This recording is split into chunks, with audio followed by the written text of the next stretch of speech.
स्वामी विवेकानंद कहते हैं, यदि कोई मनुष्य संसार से विरक्त होकर ईश्वर उपासना में लग जाए, तो उसे यह नहीं समझना चाहिए कि जो लोग संसार में रहकर संसार के हित के लिए कार्य करते हैं, वे ईश्वर की उपासना नहीं करते। और न अपने बच्चे के लिए संसार में रहने वाले गृहस्थों को ही यह सोचना चाहिए कि जिन लोगों ने संसार का त्याग कर दिया है, वे आलसी और घृणित जीव हैं। अपने अपने स्थान पर सभी बड़े हैं। इस संबंध में स्वामी विवेकानंद कहते हैं, एक बार की बात है, एक राजा था। उसके राज्य में जब कोई सन्यासी आते तो उनसे वह सदैव एक प्रश्न पूछा करता था, संसार का त्याग कर जो सन्यास ग्रहण करता है वह श्रेष्ठ है, या संसार में रहकर जो गृहस्थ के समस्त कार्यों को करता जाता है वह श्रेष्ठ है। अनेक विद्वान लोगों ने उसके इस प्रश्न का उत्तर देने का प्रयत्न किया। कुछ लोगों ने कहा कि सन्यासी श्रेष्ठ है।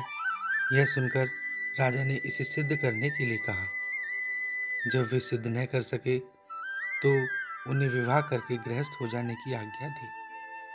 कुछ और लोग आए और उन्होंने कहा, स्वधर्म परायण गृहस्थ ही सर्वश्रेष्ठ है।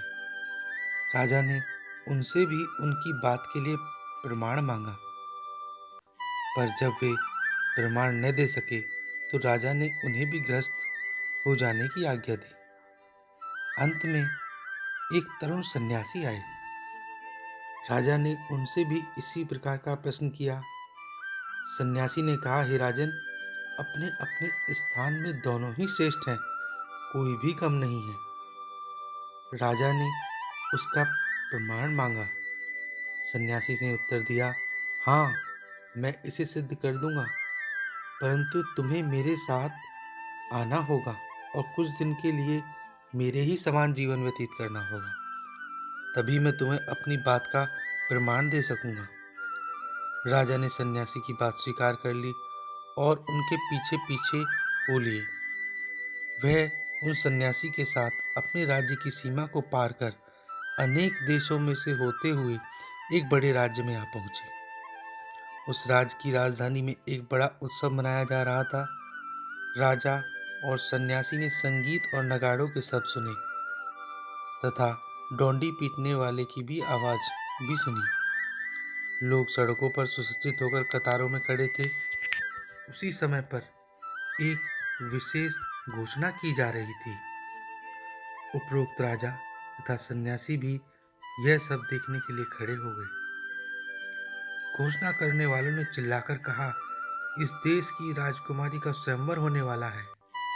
राजकुमारियों का अपने लिए इस प्रकार पति चुनना भारतवर्ष में एक पुराना रिवाज था। अपने भावी पति के संबंध में प्रत्येक राज अलग अलग विचार होते थे। कोई अत्यंत रूपवान पति चाहती थी, कोई अत्यंत विद्वान, कोई अत्यंत धनवान। अड़ोस पड़ोस के राज्यों के राजकुमार सुंदर से सुंदर ढंग से अपने को सजाकर राजकुमारी के सम्मुख उपस्थित होते थे।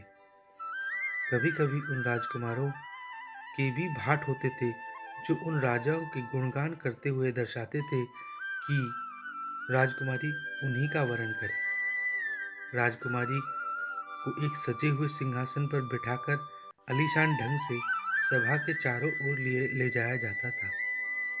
वह उन सब के सामने जाती तथा उनका गुणगान सुनती। यदि कोई राजकुमार नापसंद होता तो वह अपने वाहकों से कहती, आगे बढ़ो, और उसके पश्चात उस नापसंद राजकुमार का कोई ख्याल तक नहीं किया जाता था।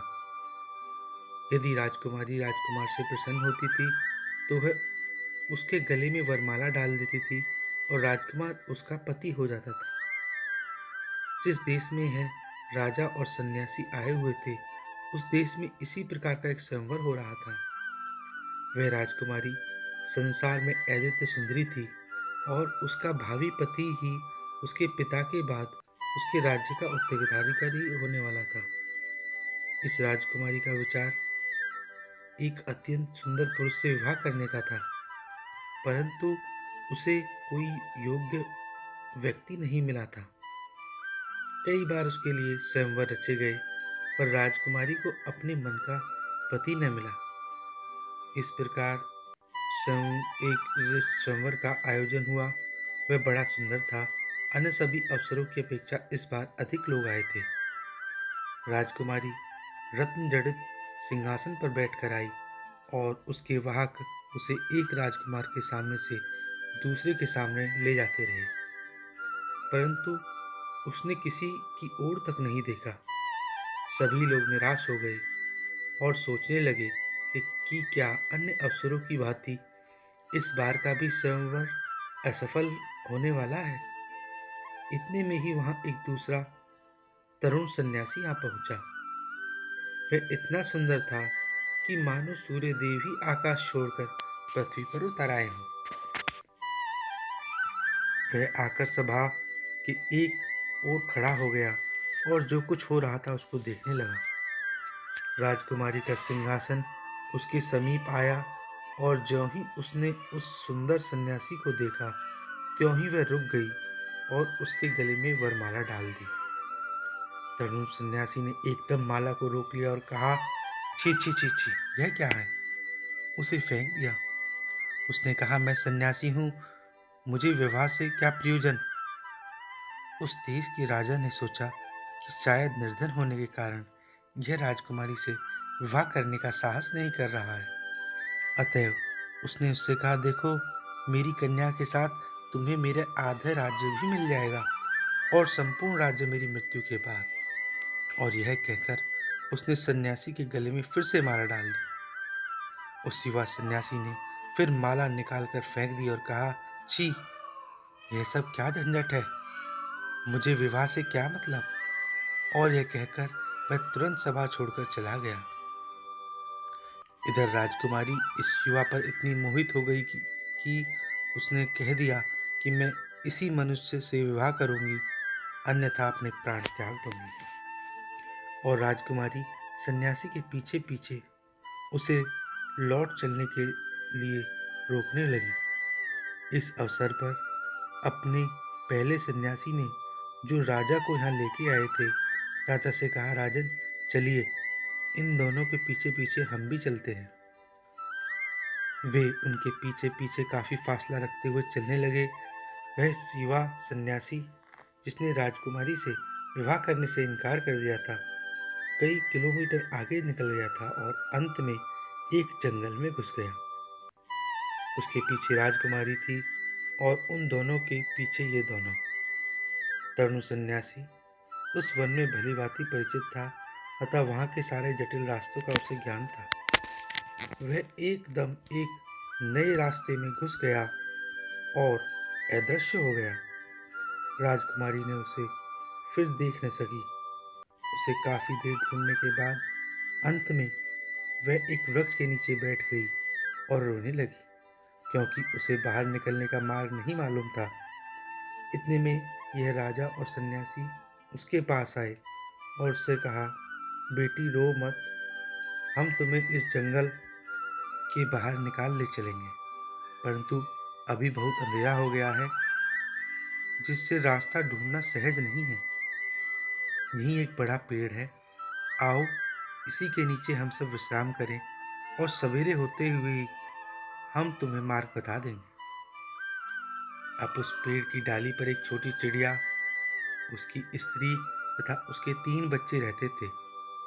उस चिड़िया ने पेड़ के नीचे इन तीनों लोगों को देखा और अपनी स्त्री से कहा, देखो, हमारे पास ये लोग अतिथि हैं, जाड़े का मौसम है, हम लोग क्या करें, हमारे पास आग तो है नहीं। यह कहकर वह उड़ गया और एक जलती हुई लकड़ी का टुकड़ा अपनी चोंच में दबा लाया और उसे अतिथियों के सामने गिरा दिया। उन्होंने उसमें लकड़ी लगा लगा कर खूब आग तैयार कर ली, परंतु चिड़िया को फिर भी संतोष न हुआ। उसने अपनी स्त्री से कहा, बताओ, अब हमें क्या करना चाहिए? ये लोग भूखे हैं और इन्हें खिलाने के लिए हमारे पास कुछ भी नहीं है। हम लोग गृहस्थ हैं और हमारा धर्म है कि जो कोई हमारे घर आए तो हम उसे भोजन कराएं। जो कुछ मेरी शक्ति में है मुझे अवश्य करना चाहिए। मैं उन्हें अपना यह शरीर ही दे दूंगा। ऐसा कहकर वह आग में कूद पड़ा और भुन गया। अतिथियों ने उसे आग में गिरते देखा, उसे बचाने का यत्न भी किया, परंतु बचा न सके। उस चिड़िया की स्त्री ने अपने पति का सुकृत देखा और मन में कहा, ये तो 3 लोग हैं, उनके भोजन के लिए केवल एक ही चिड़िया पर्याप्त नहीं है। पत्नी के रूप में मेरा यह कर्तव्य है कि अपने पति के परिश्रमों को मैं व्यर्थ न जाने दूं। वे मेरा भी शरीर ले लें। और ऐसा कहकर वह भी आग में कूद पड़ी और भुन गई। इसके बाद उनके 3 छोटे छोटे बच्चों ने देखा कि उन अतिथियों के लिए इतना तो पर्याप्त नहीं होगा, तो उन्होंने आपस में कहा, हमारे माता पिता से जो कुछ बन पड़ा उन्होंने किया, परंतु फिर भी उतना पूरा न पड़ेगा। अब हमारा धर्म यह है कि हम उनके कार्य को पूरा करें, हमें अपने शरीर को भी दे देना चाहिए। और यह कहकर वे सब भी आग में कूद पड़े। यह सब देखकर ये तीनों लोग बहुत चकित हुए। इन चिड़ियों को वे खा ही कैसे सकते थे। रात को वे बिना भोजन किए ही रहे। प्रातःकाल राजा तथा सन्यासी ने राजकुमारी को जंगल से बाहर निकलने का मार्ग दिखला दिया और वह अपने पिता के घर वापस चली गई। तब उस सन्यासी ने राजा से कहा, देखो राजन, अब तुम्हें ज्ञात हो गया कि अपने अपने स्थान पर सब बड़े हैं। यदि तुम संसार में रहना चाहते हो तो इन चिड़ियों के समान रहो, दूसरों के लिए अपना जीवन दे देने को सदैव तत्पर रहो। और यदि तुम संसार छोड़ना चाहते हो तो उस युवा सन्यासी के समान हो, जिसके लिए वह परम सुंदरी स्त्री और एक राज्य भी तृणवत था। यदि गृहस्थ होना चाहते हो तो दूसरों के हित के लिए अपना जीवन अर्पित कर देने के लिए तैयार रहो। और यदि तुम्हें संन्यास जीवन की इच्छा है तो सौंदर्य, धन तथा अधिकार की और आंख तक न उठाओ। अपने अपने स्थान पर सब श्रेष्ठ हैं, परंतु एक का कर्तव्य दूसरे का कर्तव्य नहीं हो सकता।